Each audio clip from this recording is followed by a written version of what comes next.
તમને આપેલું છે કે ટેટ 1 સ્પેશિયલ નવા અભ્યાસક્રમ આધારિત છેલ્લું રિવિઝન પ્રશ્નોત્તરી, આમાં બધા જ વિષય આવી જાય છે મિત્રો, મિક્સ વિષયના વિડીયો છે આ.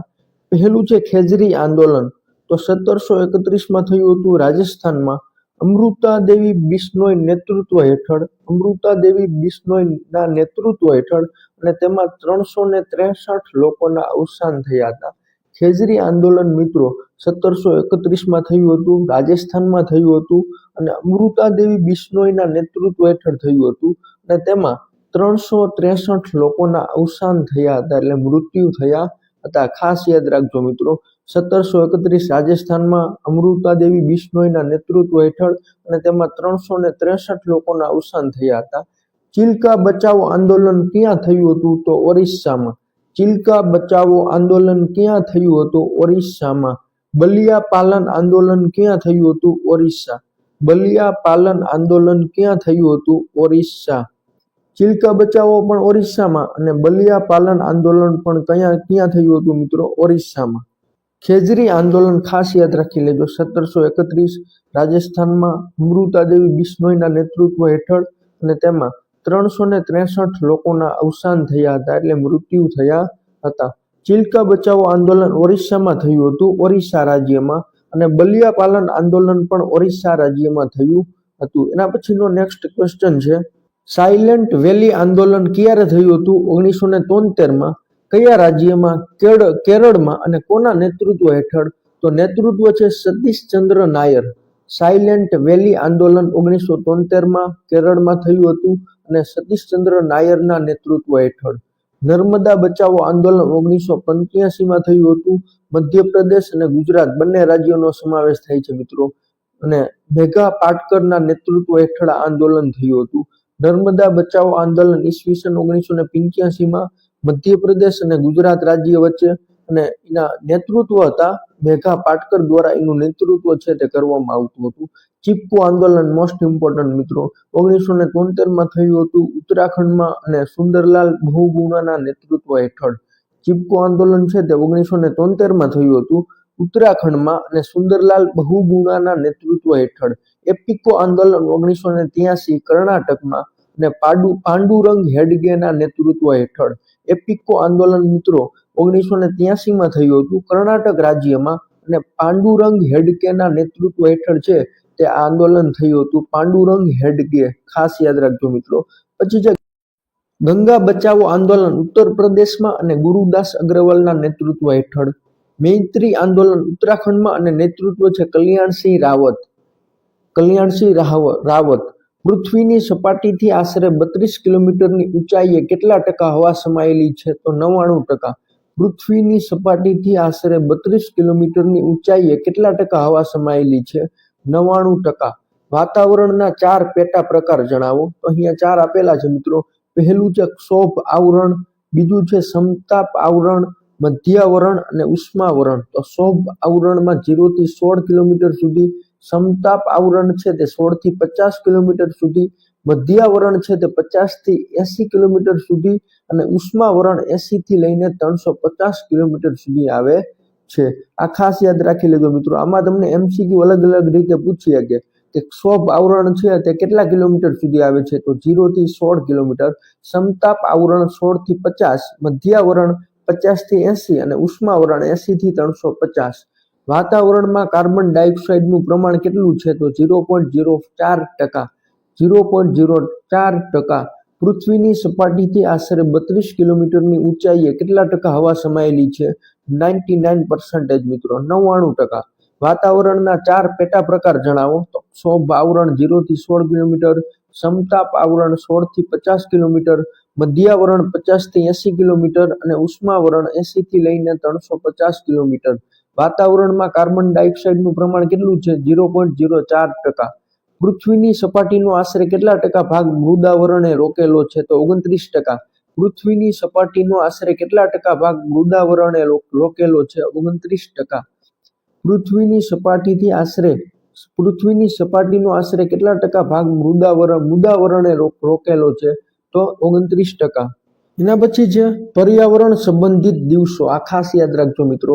વાઘ દિવસ 29 જુલાઈ, વિશ્વ જળ દિવસ 22 માર્ચ, સિંહ દિવસ 10 ઓગસ્ટ, હવામાન દિવસ 23 માર્ચ, ગેંડા દિવસ 22 સપ્ટેમ્બર, હાથી દિવસ 12 ઓગસ્ટ, ડોલ્ફિન દિવસ 5 ઓક્ટોબર, મગર દિવસ 17 જૂન. આ બધા દિવસો મિત્રો ખાસ યાદ રાખી લેજો. આમાંથી એક ક્વેશ્ચન પૂછાવાની 100% શક્યતા રહેલી છે.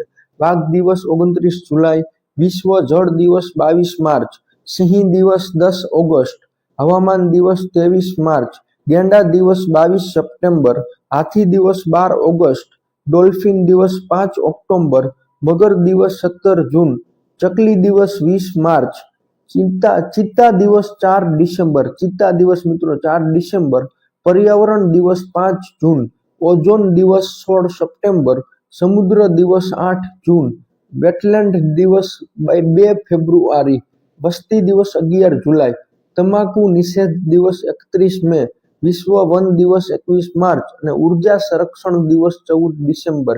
આ બધા દિવસો મિત્રો ખાસ યાદ રાખી લેજો. મગર દિવસ 17 જૂન, ચકલી દિવસ 20 માર્ચ, ચિત્તા દિવસ 4 ડિસેમ્બર, પર્યાવરણ દિવસ 5 જૂન, ઓઝોન દિવસ 16 સપ્ટેમ્બર, સમુદ્ર દિવસ 8 જૂન, વેટલેન્ડ દિવસ 2 ફેબ્રુઆરી, વસ્તી દિવસ 11 જુલાઈ, તમાકુ નિષેધ દિવસ 31 મે, વિશ્વ વન દિવસ 21 માર્ચ, ઉર્જા સંરક્ષણ દિવસ 14 ડિસેમ્બર. તો આ બધા દિવસો છે અને તારીખો આપેલી છે. તો આમાંથી 1 માર્કનો પ્રશ્ન મિત્રો પૂછાવાની ખાસ શક્યતા રહેલી છે. જ્ઞાનાત્મક વિકાસનો સિદ્ધાંત કોણે આપ્યો? જીન પિયાજે. જ્ઞાનાત્મક વિકાસનો સિદ્ધાંત કોણે આપ્યો? જીન પિયાજે. સામાજિક સાંસ્કૃતિક સિદ્ધાંત કોણે આપ્યો? વાઇગોત્સ્કી. સામાજિક સાંસ્કૃતિક સિદ્ધાંત કોણે આપ્યો? વાઇગોત્સ્કી. બૌદ્ધાત્મક વિકાસનો સિદ્ધાંત કોણે આપ્યો? બ્રુનર. બૌદ્ધાત્મક વિકાસનો સિદ્ધાંત કોણે આપ્યો? બ્રુનર. સામાજિક શિક્ષણનો સિદ્ધાંત કોણે આપ્યો? બાંદુરા. સામાજિક શિક્ષણનો સિદ્ધાંત કોણે આપ્યો? બાંદુરા. મનોસામાજિક સિદ્ધાંત કોણે આપ્યો? એરિક્સન. મનોસામાજિક સિદ્ધાંત કોણે આપ્યો? એરિક્સન. અનુભવ દ્વારા શિક્ષણ પદ્ધતિના જનક કોણ છે? પેસ્ટોલોજી.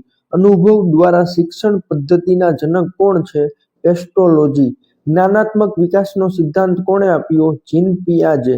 જ્ઞાનાત્મક વિકાસ આવે એટલે જીન પિયાજે. મિત્રો આ સિદ્ધાંત વાળા ક્વેશ્ચન ખાસ જોઈ લેજો. આમાંથી પણ 1 માર્કનો પ્રશ્ન છે તે નીકળી શકે તેમ છે. જ્ઞાનાત્મક વિકાસ આવે તો જીન પિયાજે. સામાજિક સાંસ્કૃતિક સિદ્ધાંત આવે તો વાઇગોત્સ્કી. સામાજિક સાંસ્કૃતિક સિદ્ધાંત કોણે આપ્યો? વાઇગોત્સ્કી. બૌદ્ધાત્મક વિકાસનો સિદ્ધાંત કોણે આપ્યો? બ્રુનર. બૌદ્ધાત્મક ઉપરથી બ્રુનર. પછી છે મોન્ટેસરી શિક્ષણ પદ્ધતિના જનક મારિયા મોન્ટેસરી. મોન્ટેસરી શિક્ષણ પદ્ધતિના જનક કોણ હતા? Maria Montessori. રમતગમત પદ્ધતિના જનક જ્હોન અને હેનરી બુક. જ્હોન અને હેનરી બુક. રમતગમત પદ્ધતિના જનક જ્હોન અને હેનરી બુક. ક્રિયા દ્વારા શિક્ષણ પદ્ધતિના જનક પેન્ટોલોજી. ક્રિયા દ્વારા શિક્ષણ પદ્ધતિના જનક પેન્ટોલોજી.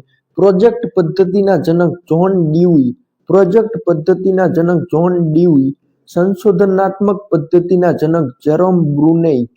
સંશોધનાત્મક પદ્ધતિના જનક જેરોમ બ્રુનેઈ. કથન પદ્ધતિના જનક પ્લેટો. કથન પદ્ધતિના જનક પ્લેટો. મોન્ટેસરી શિક્ષણ પદ્ધતિના જનક મારિયા મોન્ટેસરી. મોન્ટેસરી વાળો મિત્રો ટોપિક ખાસ યાદ રાખી લેજો અને એને ડીપમાં જોઈ લેજો. મોન્ટેસરી શિક્ષણ પદ્ધતિના જનક મારિયા મોન્ટેસરી. રમતગમત પદ્ધતિના જનક જ્હોન અને હેનરી બુક. ક્રિયા દ્વારા શિક્ષણ પદ્ધતિના જનક પેન્ટોલોજી. પ્રોજેક્ટ પદ્ધતિના જનક જ્હોન ડ્યુઈ. સંશોધનાત્મક પદ્ધતિના જનક જેરોમ બ્રુનેઈ. કથન પદ્ધતિના જનક પ્લેટો. આગમન નિગમન પદ્ધતિના જનક એરિસ્ટોટલ. આગમન નિગમન પદ્ધતિના જનક એરિસ્ટોટલ. આ ઉપરથી એ યાદ રાખવાનું એટલે એરિસ્ટોટલ. અવલોકન પદ્ધતિના જનક આલ્બર્ટ બાંદુરા. અવલોકન પદ્ધતિના જનક આલ્બર્ટ બાંદુરા. વૈજ્ઞાનિક પદ્ધતિના જનક બુડવાર તથા સ્કેટ્સ. વૈજ્ઞાનિક પદ્ધતિના જનક બુડવાર તથા સ્કેટ્સ. મૂલ્યાંકન પદ્ધતિના જનક જે એમ રાઇસ. મૂલ્યાંકન પદ્ધતિના જનક જે એમ રાઇસ. સંવાદ પદ્ધતિના જનક પ્લેટો. સંવાદ પદ્ધતિના જનક પ્લેટો. સંવાદ પદ્ધતિના જનક પ્લેટો. નિદર્શન પદ્ધતિના જનક હર્બર્ટ સ્પેન્સર. નિદર્શન પદ્ધતિના જનક હર્બર્ટ સ્પેન્સર. આગમન નિગમન પદ્ધતિના જનક એરિસ્ટોટલ. અવલોકન પદ્ધતિના જનક આવે તો આલ્બર્ટ બાંદુરા, વૈજ્ઞાનિક પદ્ધતિના જનક આવે તો વુડવાર તથા સ્કેટ્સ, મૂલ્યાંકન પદ્ધતિના જનક પૂછે તો જે.એમ. રાઇસ, સંવાદ પદ્ધતિના જનક પ્લેટો, નિદર્શન પદ્ધતિના જનક હર્બર્ટ સ્પેન્સર. મિત્રો આ ખાસ યાદ રાખી લેજો, નિદર્શન પદ્ધતિના જનક હર્બર્ટ સ્પેન્સર.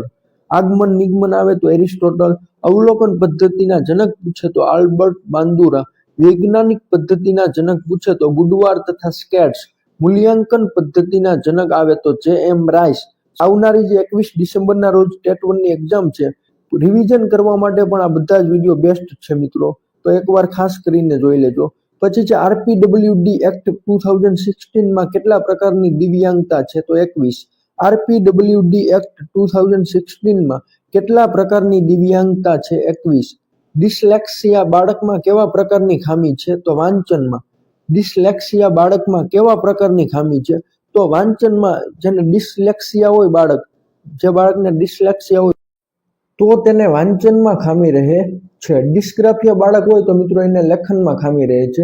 પછી છે ડિસ્કેલ્ક્યુલિયા આવશે મિત્રો. ડિસ્કેલ્ક્યુલિયા બાળકમાં કેવા પ્રકારની ખામી છે તો ગણન કરવામાં, એટલે કે ગણતરી કામ કરવામાં મિત્રો એ બાળકને છે તે ખામી રહે છે. એડીએચડી નું પૂરું નામ આપણે જોયું, attention deficit hyper activity disorder. આ એડીએચડી નું પૂરું નામ છે. પ્રાકૃતિક સંખ્યાઓનો અંતિમ અંક કયો હોય છે તો અનંત હોય છે. પ્રાકૃતિક સંખ્યાઓનો અંતિમ અંક મિત્રો કોઈ મળતો જ નથી, એટલે ના મળે, અનંત હોય મિત્રો. આ ખાસ યાદ રાખી લેજો. પ્રાકૃતિક સંખ્યા, પૂર્ણ સંખ્યા, આ બધી જ ગણિતમાં જે આવે છે તે બધી જ સંખ્યાઓ યાદ રાખી લેજો મિત્રો. આરપીડબ્લ્યુડી એક્ટ 2016 કેટલા પ્રકારની દિવ્યાંગતા છે 21. ડિસ્લેક્સિયા બાળકમાં કેવા પ્રકારની ખામી છે તો વાંચનમાં. ડિસ્લેક્સિયા વાંચન, ડિસ્ગ્રાફિયા લેખન.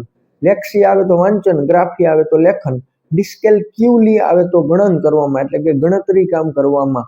એડીએચડી નું પૂરું નામ attention deficit hyper activity disorder. પ્રાકૃતિક સંખ્યાઓનો અંતિમ અંક કયો હોય છે તો અનંત હોય છે. પ્રાકૃતિક સંખ્યાઓ મિત્રો અનંત હોય છે, એનો કોઈ અંત હોતો નથી, એટલે એનો અંતિમ અંક છે તે મળતો નથી. તો મિત્રો 47 સુધીના એમસીક્યુ જોયા, એના સિવાયના આપણે આગળ જોઈશું છે. એ પહેલા મિત્રો જો તમને આ વિડીયો ગમ્યો હોય તો વિડીયોને લાઈક કરી લેજો અને હાઈપ કરી દેજો, જેથી ઘણા બધા જરૂરિયાતમંદ કેન્ડિડેટ સુધી આ વિડીયો પહોંચે મિત્રો. તો ખાસ યાદ રાખી લેજો, આ વિડીયો બનાવવામાં મિત્રો ઘણી બધી મહેનત થાય છે, તો મારી એક મહેનત માટે મિત્રો તમે આ વિડીયોને લાઈક અને શેર કરી દેજો. આરપીડબ્લ્યુડી એક્ટ 2016 કેટલા પ્રકારની દિવ્યાંગતા છે 21. આ ખાસ યાદ રાખી લેજો મિત્રો, મોસ્ટ ઇમ્પોર્ટન્ટ ક્વેશ્ચન છે. આમ જોવા જઈએ તો આ વિડીયોમાં જે એમસીક્યુ આપેલા છે તે બધા જ એમસીક્યુ જ મિત્રો મોસ્ટ ઇમ્પોર્ટન્ટ છે. એના પછી નેક્સ્ટ છે સહ અવિભાજ્ય સંખ્યા કોને કહે છે તો જે બે સંખ્યાઓનો ગુસ્સા 1 હોય, બે સંખ્યાઓનો ગુસ્સા 1 હોય. એનઈપી 2020 જણાવ્યા મુજબ પ્રાથમિક કક્ષાએ જીઈઆર 100% નામાંકન કેટલા વર્ષ સુધીમાં થઈ જવું જોઈએ 2030 સુધી. આરટી એક્ટ 2009 6 થી 14 વર્ષના તમામ બાળકોને મફત અને ફરજિયાત શિક્ષણ. આરટી એક્ટ 2009 આપેલું છે. આરટી એક્ટ 2009 દિવ્યાંગ માટે 6 થી 18 વર્ષ સુધી મફત અને ફરજિયાત શિક્ષણ આપવું. દિવ્યાંગો માટે 6 થી 18 વર્ષ સુધી મફત અને ફરજિયાત શિક્ષણ આપવું એવો એમાં છે તે સમાવેશ થયેલો છે. એનઈપી 2020 જણાવ્યા મુજબ ઉચ્ચ શિક્ષણમાં 50% જીઈઆર નામાંકન કયા વર્ષ સુધી થઈ જવું જોઈએ તો 2035 સુધી. એનઈપી 2020 જણાવ્યા મુજબ ઉચ્ચ શિક્ષણમાં 50% જીઈઆર નામાંકન કયા વર્ષ સુધી થઈ જવું જોઈએ 2035. મિત્રો એનઈપી 2020 ને લગતો અલગ મેં એક વિડીયો બનાવી લીધો છે, તમે તે વિડીયો ખાસ કરીને જોઈ લેજો. આમાંથી છે તે તમને 1 થી 2 માર્ક્સના છે તે પ્રશ્ન ફરજિયાત પૂછવામાં આવશે. નિપુણમાં એફએલએન એટલે વાંચન, લેખન અને ગણનનો લક્ષ્યાંક કયા વર્ષ સુધી છે તો 2026 સુધીમાં પૂર્ણ કરવું. નિપુણની વાત છે મિત્રો, નિપુણમાં 2026 સુધીમાં પૂર્ણ કરવું. અને એનઈપી 2020 એફએલએન એટલે વાંચન, લેખન, ગણનનો લક્ષ્યાંક કયા વર્ષ સુધી છે 2025 સુધીમાં પૂર્ણ કરવું. એના પછી જે એસઈડીજીએસ નું પૂરું નામ જણાવો. Socially economically disadvantaged group. Socially economically disadvantaged group. એના પછી નેક્સ્ટ ક્વેશ્ચન છે, જે સંખ્યા માટે તેના બધા જ અવયવોનો સરવાળો તે સંખ્યા કરતા બમણો થાય તે સંખ્યાને શું કહેવાય તો સંપૂર્ણ સંખ્યા. જે સંખ્યા માટે તેના બધા જ અવયવોનો સરવાળો તે સંખ્યા કરતા બમણો થાય તે સંખ્યાને શું કહેવાય સંપૂર્ણ સંખ્યા. પ્રાઇમરી સ્કિલ્સમાં કઈ કઈ આવે મિત્રો? લિસનિંગ અને સ્પીકિંગ. પ્રાઇમરી સ્કિલ્સમાં કઈ કઈ આવે? લિસનિંગ એન્ડ સ્પીકિંગ એટલે કે સાંભળવું અને બોલવું. રીઇન્ફોર્સ્ડ સ્કિલ્સમાં કઈ કઈ આવે? Reading and writing. રીડિંગ એટલે વાંચવું અને રાઇટિંગ એટલે લખવું. રીઇન્ફોર્સ્ડ સ્કિલ્સમાં કઈ કઈ આવે? Reading and writing. આ ખાસ યાદ રાખી લેજો મિત્રો. પ્રાઇમરી સ્કિલ્સ પૂછે તો લિસનિંગ એન્ડ સ્પીકિંગ અને રીઇન્ફોર્સ્ડ સ્કિલ્સ પૂછે તો રીડિંગ એન્ડ રાઇટિંગ. SEDGS નું full form socially economically disadvantaged group. અને જે સંખ્યા માટે તેના બધા જ અવયવોનો સરવાળો તે સંખ્યા કરતા બમણો થાય તે સંખ્યાને શું કહેવાય? સંપૂર્ણ સંખ્યા. તો તે સંખ્યાને મિત્રો સંપૂર્ણ સંખ્યા કહેવામાં આવે છે. એના પછી જે અહીંયા તમને આપેલો છે 60મો ક્વેશ્ચન, લિસનિંગ રીડિંગ. તો તેમાં શું શું આવશે? Receptive skills, passive skills, input skills, skills for comprehensive. Listening and રીડિંગમાં કઈ કઈ સ્કિલ્સ આવશે? તો receptive skills, passive skills, input skills, skills for comprehensive. પછી છે સ્પીકિંગ એન્ડ રાઇટિંગ. તો તેમાં કઈ કઈ સ્કિલ્સ આવશે? Productive skills, active skills, output skills અને skills for expression. Speaking and રાઇટિંગમાં કઈ કઈ સ્કિલ્સ આવશે? Productive skills, active skills, output skills અને સ્કિલ્સ ફોર એક્સપ્રેશન. એના પછી છે લિસનિંગ. તો એમાં શું આવશે? સેમેન્ટિક. સ્પીકિંગ તો ફોનેટિક સાઉન્ડ અને સ્પીચ. સ્પીકિંગમાં શું શું આવશે મિત્રો?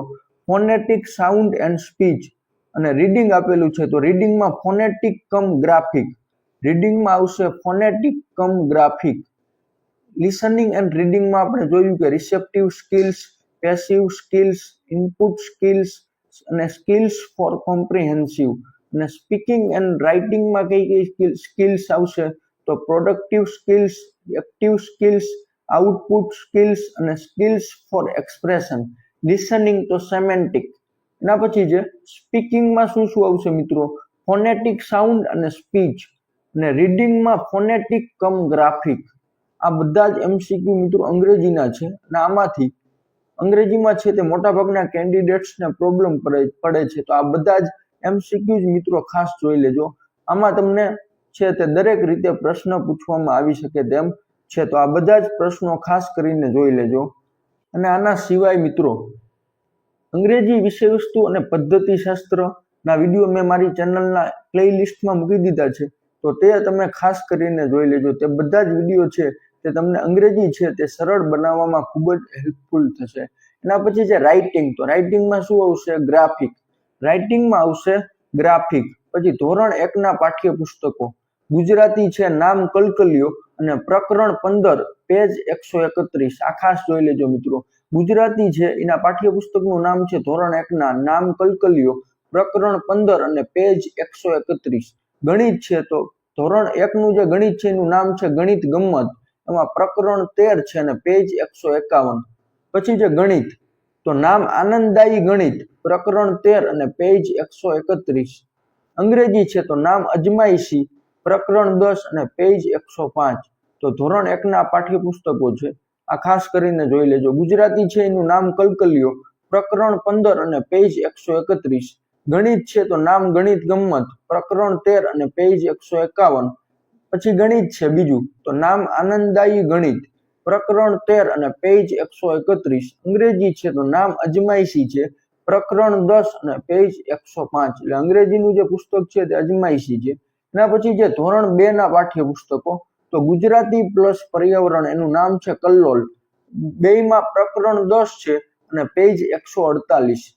ગુજરાતી પ્લસ પર્યાવરણ નામ કલ્લોલ, પ્રકરણ 10 અને પેજ 148.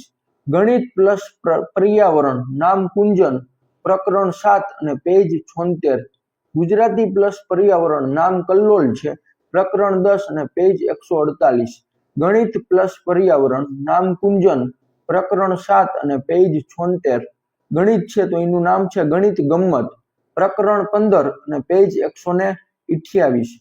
ગણિત છે નામ ગણિત આનંદદાયી, પ્રકરણ 11 અને પેજ 138.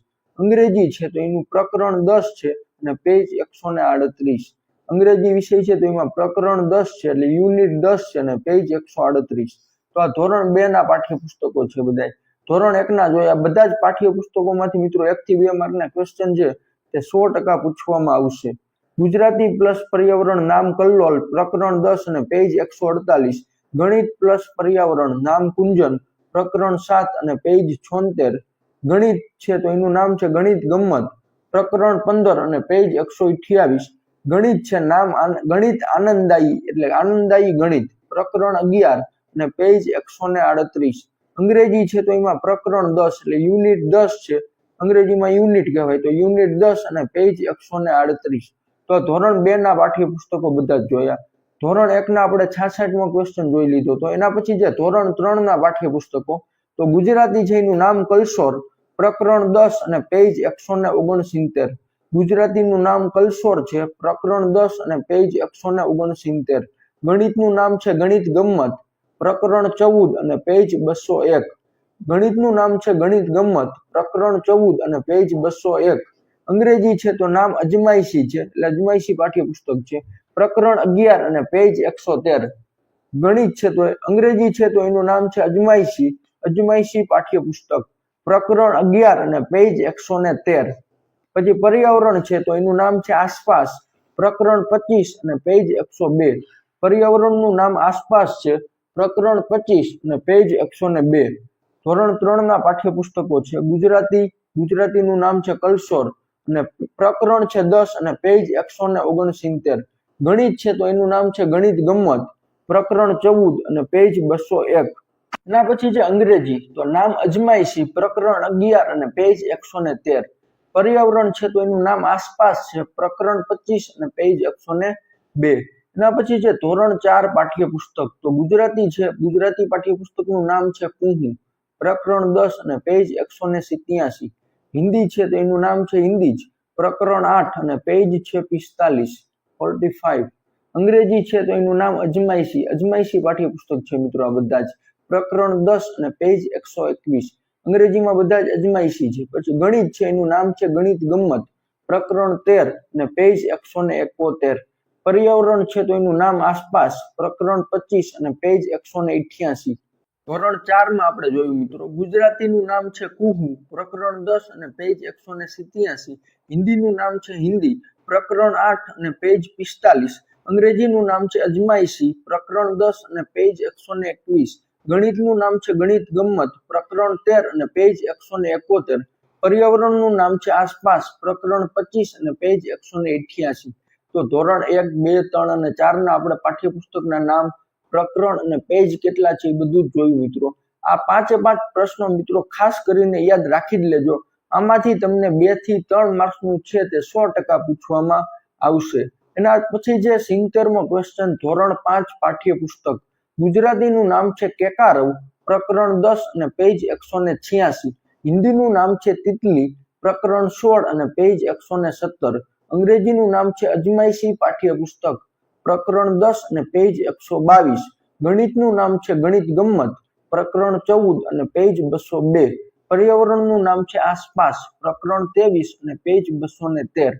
તો ધોરણ 5 પાઠ્યપુસ્તક ગુજરાતીનું નામ કેકારવ પ્રકરણ 10 અને પેજ 186, ગુજરાતીમાં પાઠ 10 છે, હિન્દી નામ તિતલી પ્રકરણ 16 એટલે પાઠ છે તે 16 છે પેજ 117, અંગ્રેજીનું નામ અજમાયશી પાઠ્યપુસ્તક છે પ્રકરણ 10 અને પેજ 122, ગણિતનું નામ છે ગણિત ગમ્મત પ્રકરણ 14 અને પેજ 202, પર્યાવરણનું નામ છે આસપાસ પ્રકરણ 23 અને પેજ 213.